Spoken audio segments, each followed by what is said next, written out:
આજે પોડકાસ્ટમાં આપણી સાથે એક એવી લિટલ ગર્લ છે જે આપણા લિટલ ચાઇલ્ડ માટે ઇન્સ્પિરેશન બની શકે. તો જોઈએ આજે પોડકાસ્ટમાં આપણી સાથે કોણ છે.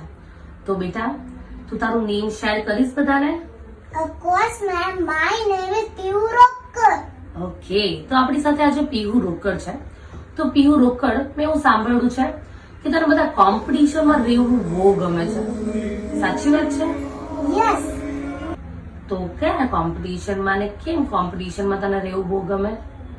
હું ઘરે જાઉં ને મમ્મા કે આજકાલ આ કોમ્પિટિશન છે, આજકાલ આ કોમ્પિટિશન. મમ્મા કોઈ દિવસ ના ઉપર મમ્મા મારું નામ લખાવી દે. ઓકે, તો આ ચાઇલ્ડને કોમ્પિટિશનમાં રહેવું બહુ ગમે છે. તો તારા મમ્મા બી તને સપોર્ટ કરે ને બધી વસ્તુમાં? Yes. ઓકે, તો એ ઘરે શેર કરે એના મમ્માને અને એના મમ્મા એને કોમ્પિટિશનમાં પાર્ટિસિપેટ કરાવે છે. ઓકે, તો બેટા એક ક્વેશ્ચન એવો પૂછીશ તને કે કોમ્પિટિશનમાં તું રહી છે પણ એની પ્રેક્ટિસ એમાં બરાબર છે, કંઈક શીખવું તો પડે ને. તો એ મમ્મા યા ડેડી કોઈક તો પ્રેક્ટિસ કરાવતા હશે. કોણ કરાવે તને પ્રેક્ટિસ? ના મેમ, મને મમ્મા ડેડી ને નો ખબર. હું જાતે શીખી જાઉં. જાતે શીખે? કેવી રીતે જાતે શીખે? ટીવી માંથી જોઈને. ટીવી માંથી શીખે તું? ટીવી માંથી કેવી રીતે શીખે બેટા? ટીવી માંથી ડાન્સ શીખી લઉં, સ્પીચ શીખી. મેમ એ તો ઇંગ્લિશ પણ શીખી રહ્યું છે ટીવી માંથી જોઈને. ઇંગ્લિશ બી શીખી લે? યસ. તો ઇંગ્લિશમાં તું મને કંઈક પૂછીશ? યસ. શું? How are you ma'am? I am fine. How much fine? I am little fine. No, I am too much fine. Very much fine. તો dear viewers, આપણી જે લિટલ ચાઇલ્ડ છે એ ડિફરન્ટ ટાઈપ ઓફ કોમ્પિટિશન ની practice ખુદથી ટીવીમાં જોઈને કરે છે.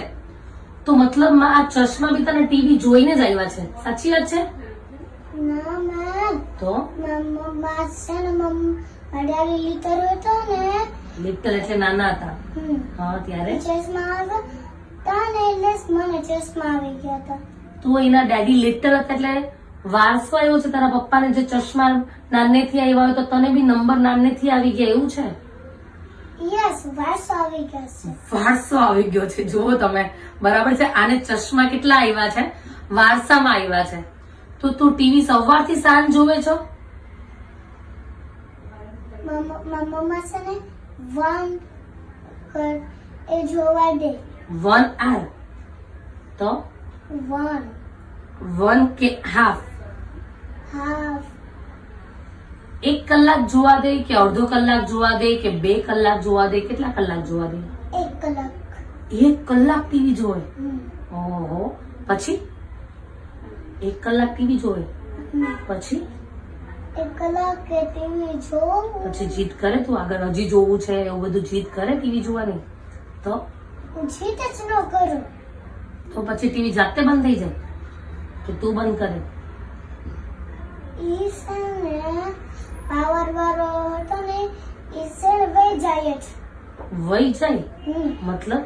એટલે પાવર છે ને ટીવી પછી બંધ થઈ જાય જાતે. એટલે પાવર કપાઈ જાય? પાવર કટ થઈ જાય? નહીં, વાયર આવે એટલે વાયર કટ કરી નાખી દે, ટીવી વહી જાય. ઓહો, આ ચાઇલ્ડ ટીવી જોવે છે અને પછી વાયર વાળો આવીને કટ કરી નાખે. ઓકે, તો એટલે પછી તું મોબાઈલ માંગતી હશે ને? મોબાઈલ માંગે છો? તો મોબાઈલ નો માંગુ તો સોસાયટીમાં પ્લે કરવા જાઉં. પ્લે કરવા જાય પછી? એને રોમવર્ક કરવા જાઉં અને ટાઈમે સુઈ જાઉં. વાવ. પછી ખાવાનું બધું ટાઈમ ઉપર ખાઈ લે? અત્યારે ખાઈ લઉં જ. ફ્રૂટ્સ વેજીટેબલ્સ બધું ખાઈ? યસ. Very good. જો આ ચાઇલ્ડ છે, ઓકે, એ પોતાની જાતે પોતાના શેડ્યુલને કેવી રીતે મેનેજ કરે છે.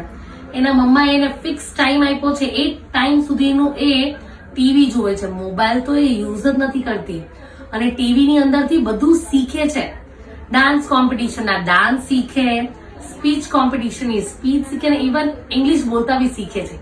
ઓકે, તો આ પોડકાસ્ટમાંથી આપણે આ પીહુ રોકડના વર્ડ્સ એટલું વસ્તુ સમજવાની છે કે આપણે મમ્મા અને ડેડીની હેલ્પ વગર બી કંઈક શીખી શકીએ. ઓકે, તો પીહુ આ બધાને કહી દે ઓલ ધ બેસ્ટ અને શીખજો મારી જેવું. કહી દે બધાને ઓલ ધ બેસ્ટ. શીખજો મારી જેવું. ઓકે ચલો બાય એવરીવન. બાય.